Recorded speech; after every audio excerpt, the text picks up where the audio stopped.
Hello friends, good morning to all of you and welcome to online Guru campus. तो friends, आज है 29 मई और 29 मई से रिलेटेड जितने भी इम्पोर्टेंट करंट अफेयर्स हैं वो आज हम लोग डिस्कस करने वाले हैं। फ्रेंड्स, जैसा कि मैं बता चुका हूँ, रोज़ सुबह 4 बजे डेली करंट अफेयर्स की क्लास में लेकर आता हूँ। तो आज भी लेके आया हूँ। तो 29 मई से रिलेटेड जितने भी इम्पोर्टेंट करंट अफेयर्स है उसको डिस्कस करेंगे। तो फ्रेंड, जो जो चैनल पर नए हैं चैनल को सब्सक्राइब कर लें, साथ ही बेल आइकन को प्रेस कर ले ताकि आपको जो है ना नई वीडियो की नोटिफिकेशन मिलती रहे। तो चलिए फ्रेंड्स, वीडियो को स्टार्ट करते हैं। तो फ्रेंड्स, आज का हमारा पहला क्वेश्चन है कि हाल ही में भारत और चीन के बीच जो एलएसी सीमा विवाद है उस पर किस विदेशी राष्ट्रपति ने दोनों देशों को मध्यस्थ का प्रस्ताव दिया है। तो फ्रेंड्स, हाल ही में जो अमेरिका के राष्ट्रपति हैं डोनाल्ड ट्रंप, उन्होंने यह मध्यस्थ का क्या प्रस्ताव दिया है।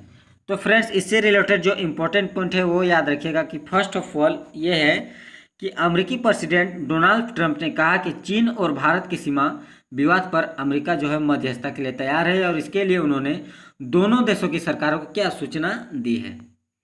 दूसरा इंपॉर्टेंट पॉइंट इसमें यह याद रखिएगा दोस्तों कि इससे पहले जो भारत पाकिस्तान के कश्मीर मुद्दा था उस पर भी राष्ट्रपति डोनाल्ड ट्रंप ने मध्यस्थता का प्रस्ताव दिया था, लेकिन जिसे भारत ने क्या किया था, ठुकरा दिया था, क्योंकि भारत ने इसे आंतरिक मामला कह के क्या किया था, टाला था। अब दोस्तों बात करते हैं एलएसी। तो एलएसी का जो फुल फॉर्म होता है वो होता है लाइन ऑफ एक्चुअल कंट्रोल, यानी जो यह रेखा है वह भारत और चीन के बीच वास्तविक सीमा रेखा है और यह भारत के लद्दाख, कश्मीर, उत्तराखंड, हिमाचल, सिक्किम और अरुणाचल प्रदेश से होकर गुजरती है। फ्रेंड्स, याद रखिएगा कि यह जो सीमा रेखा है वह भारत चीन में जो भारत चीन के बीच 1962 में युद्ध हुई थी उसके बाद ये क्या हुई थी, शुरू हुई थी। बढ़ते हैं अगले क्वेश्चन की ओर और आज का हमारा दूसरा क्वेश्चन है कि हाल ही में बच्चों की किताब द इकोबैग को मुफ्त में ऑनलाइन जारी किया है। यह किस मशहूर लेखिका ने लिखी है। तो फ्रेंड्स, हाल ही में जो जेके रोलिंग है, यानी ऑप्शन बी जो है इसका राइट आंसर हो जाएगा, इन्होंने द हेकोबैग किताब लिखी है जो मुफ्त में ऑनलाइन जारी किया गया है। तो फ्रेंड्स, इससे रिलेटेड जो इम्पोर्टेंट पॉइंट है वो ये याद रखिएगा कि यह बुक स्टोरी जो है हैरी पॉटर के राइटर हैं, यानी जो जेके रोलिंग है वो हैरी पॉटर के राइटर है और उन्होंने लॉकडाउन के दौरान बच्चों के मनोरंजन के लिए एक नई कहानी की शुरुआत की है और इसकी श्रृंखला की जो आगे है उसको भी रिलीज होगी, यानी कि आगे भी इसकी कहानी रिलीज होती रहेगी। और दूसरा इंपॉर्टेंट पॉइंट इसमें ये याद रखिएगा दोस्तों कि जो हैरी पॉटर श्रृंखला है उनकी पहली पुस्तक हैरी पॉटर ऑफ द फिलिस्फर को 1997 में प्रकाशित हुई थी, जिसे इतिहास में बेस्ट सेलिंग पुस्तक मानी जाती है या फिर बेस्ट सेलिंग पुस्तक है। तो बढ़ते हैं अगले क्वेश्चन की ओर। हमारा आज का तीसरा क्वेश्चन है कि हाल ही में कोविड-19 की वजह से संघाई सहयोग संगठन यानी एससीओ का शिखर सम्मेलन और ब्रिक्स नेताओं की बैठक को स्थगित कर दिया गया है। यह किस देश में होने वाली थी। तो फ्रेंड्स, जो इसका ऑप्शन डी है रूस राइट आंसर हो जाएगा, यानी रूस में जो होने वाले एससीओ का शिखर सम्मेलन और ब्रिक्स नेताओं की बैठक को स्थगित कर दिया गया है क्योंकि कोरोना वायरस की प्रकोप के कारण। तो फ्रेंड्स, इससे रिलेटेड जो इम्पोर्टेंट पॉइंट है वो ये याद रखिएगा कि ये बैठकें जो है ना 21 से 23 जुलाई के बीच सेंट पीटर्सबर्ग में होनी थी। और दूसरा इम्पोर्टेंट पॉइंट इसमें ये याद रखिएगा दोस्तों कि एससीओ के जो प्रेसिडेंसी हैं और ब्रिक्स के जो चेयरमैनशिप्स हैं वो सारी अभी किसके पास हैं, तो वो सारी अभी रूस के पास हैं। इसलिए रूस ने ये क्या बोलते हैं कि डिसीजन लिया है या फिर इसको अभी स्थगित कर दिया गया है। तो दोस्तों बात करते हैं एससीओ की। तो एससीओ की जो स्थापना हुई थी वो हुई थी 2001 में और इसका मुख्यालय है चीन के बीजिंग में और इसके जो टोटल मेंबर है वो कितने हैं, 8 कंट्रीज़ के टोटल मेंबर हैं। दूसरे में बात करते हैं ब्रिक्स की। तो ब्रिक्स के जो स्थापना हुई थी दोस्तों वो याद रखिएगा 2009 में और इसकी जो मुख्यालय है वो शंघाई चीन में है और इसके जो टोटल मेंबर है वो कौन से हैं, 5 कौन से हैं, तो ब्राज़ील, रूस, इंडिया, चीन और साउथ अफ्रीका। बढ़ते हैं अगले क्वेश्चन की और आज का हमारा चौथा क्वेश्चन है कि हाल ही में सुप्रीम कोर्ट ने केंद्र व राज्य सरकारों को किस मुद्दे पर आदेश दिया है या आदेश जारी किया है। तो हाल ही में जो सुप्रीम कोर्ट ने प्रवासी मजदूर के जो मुद्दे हैं उस पर उन्होंने आदेश जारी किया है। फ्रेंड्स, इससे रिलेटेड इम्पोर्टेंट पॉइंट ये याद रखिएगा कि जो प्रवासी मजदूर के मुद्दे पर कोर्ट के जो 4 आदेश और 4 टिप्पणियां थी वो बहुत ही इम्पोर्टेंट थी। Friends, justice Ashok Bhushan, justice S के कौल और जस्टिस M R शाह की बेंच ने गुरुवार को इस मामले पर क्या की सुनवाई की। तो ये सब याद रखिएगा दोस्तों, जो जज के नाम से हैं justice Ashok Bhushan, justice S के कौल और जस्टिस M R शाह, ये जो 3 जज हैं इन्होंने इस फैसले की सुनवाई की। तो वो जो 4 टिप्पणियां या 4 आदेश थे वो क्या क्या हैं, मैं आपको लाइन बाय लाइन बताते जा रहा हूँ। जो पहला फर्स्ट ऑफ ऑल लाइन था वो ये है दोस्तों कि सुप्रीम कोर्ट ने कहा कि ट्रेन और बस से सफ़र कर रहे प्रवासी मजदूरों से कोई किराया ना लिया जाए और यह खर्च और केंद्र शासित प्रदेश यानी खर्च जो है राज्य और केंद्र शासित प्रदेश की सरकारें उठाएं। दूसरा, सुप्रीम कोर्ट ने यह आदेश दिया है दोस्तों कि स्टेशनों पर खाना और पानी राज्य सरकारें मुहैया कराएं और ट्रेनों के भीतर मजदूरों के लिए यह व्यवस्था रेलवे करे, बसों में भी उन्हें खाना पीना दिया जाए। तीसरा पॉइंट ये कहा सुप्रीम कोर्ट ने कि देश भर में फंसे मजदूर जो अपने घर जाने के लिए बसों और ट्रेनों के इंतजार में हैं उनके लिए भी खाना राज्य सरकार ही मुहैया करवाएं। मजदूरों को खाना कहाँ मिलेगा, रजिस्ट्रेशन कहाँ होगा, इसकी जानकारी भी प्रसारित की जाए। और चौथा, सुप्रीम कोर्ट ने यह कहा कि राज्य सरकार प्रवासी मजदूरों के रजिस्ट्रेशन की प्रक्रिया को देखे और यह भी निश्चित करे कि उन्हें घर के सफ़र के लिए जल्द से जल्द ट्रेन या बस मिले। तो दोस्तों, सारी जानकारियाँ इस मामले से संबंधित लोगों को दी जाए। तो ये 4 जो इम्पोर्टेंट टिप्पणियाँ या आदेश सुप्रीम कोर्ट ने दी है। बढ़ते हैं अगले क्वेश्चन की ओर। आज का हमारा 5वां क्वेश्चन है कि कोविड-19 के बाद भारतीय टीम जो है अपना पहला सीरीज किस विदेशी टीम के साथ खेलेगी। तो फ्रेंड्स, कोरोना वायरस यानी कोविड-19 के बाद जो भारतीय टीम ऑस्ट्रेलिया दौरे में जाने वाली है, तो ऑस्ट्रेलिया टीम के साथ जो है अपना पहला मैच खेलेगी। तो फ्रेंड्स, इससे रिलेटेड जो इम्पोर्टेंट पॉइंट है वो ये याद रखिएगा कि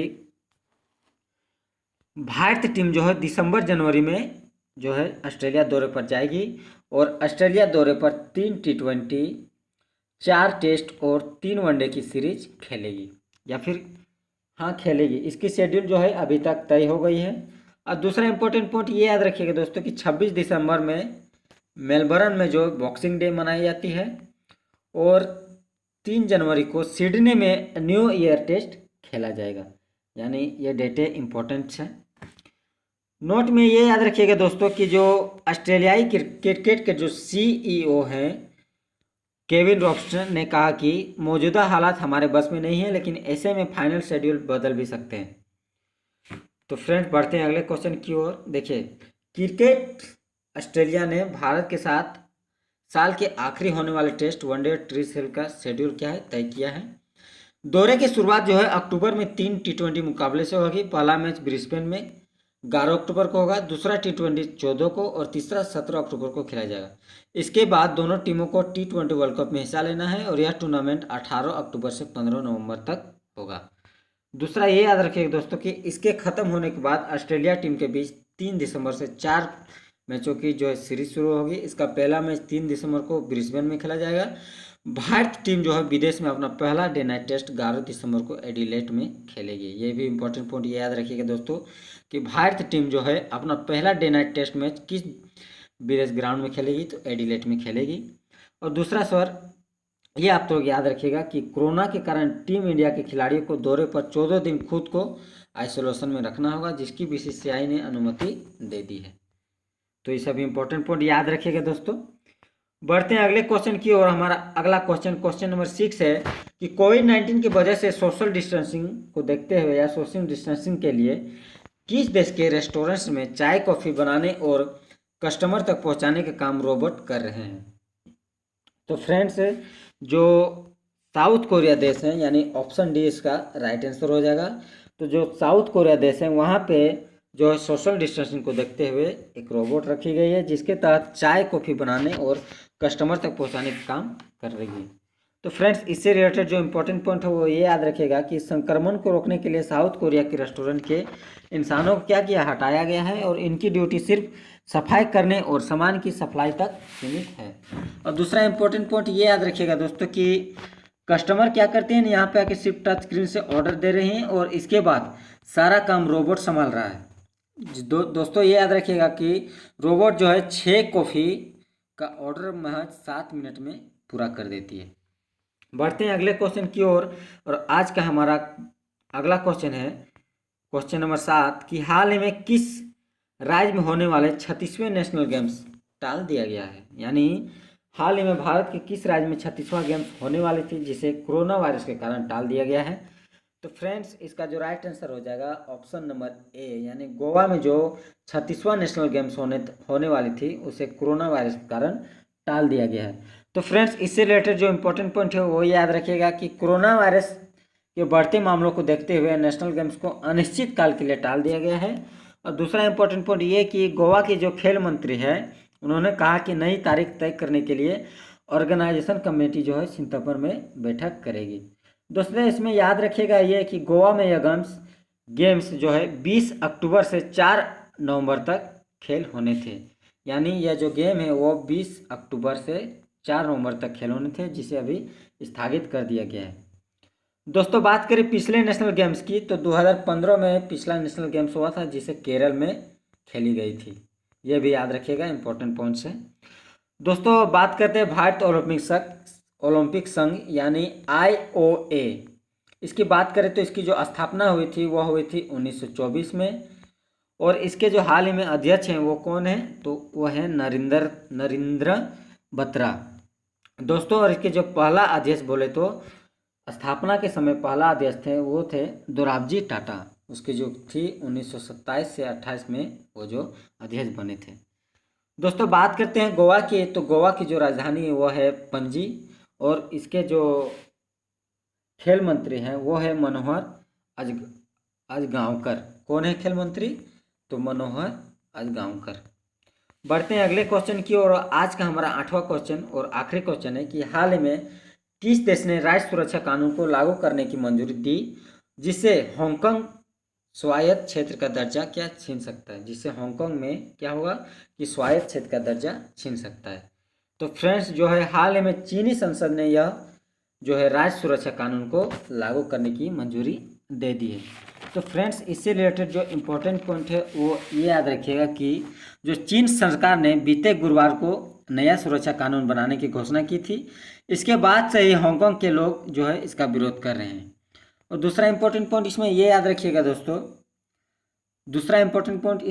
रखिएगा दोस्तों कि जो चीन का नया सुरक्षा कानून है वह चीन के नए सुरक्षा कानून में हांगकांग में जो देशद्रोह, आतंकवाद, विदेशी दखल और विरोध करने जैसी गतिविधियां को रोकने का प्रावधान होगा। यानी चीन ने जो है हांगकांग में जितने भी आतंकवाद, विदेशी दखल हो रही है उसको प्रावधान करने के लिए यह क्या है गतिविधियां लगाई है। इसके तहत जो है ना चीनी सुरक्षा एजेंसी ने हांगकांग में क्या है काम शुरू कर दिए या फिर काम कर सकेंगे।